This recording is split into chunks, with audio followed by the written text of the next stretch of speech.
నేను ఈ చికెన్ కర్రీలో ఒక్క చుక్క కూడా ఆయిల్ వేయలేదండి. ఆ చికెన్ నుంచి రిలీజ్ అయిన ఆయిలే ఇదంతా.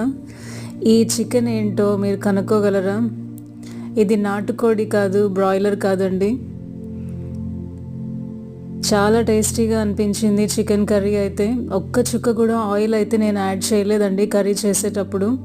చికెన్ అంతా కుక్ అయిన తర్వాత పులుసులోకి న్యాచురల్గా ఆ చికెన్ నుంచే ఇంత ఆయిల్ అయితే వచ్చిందండి.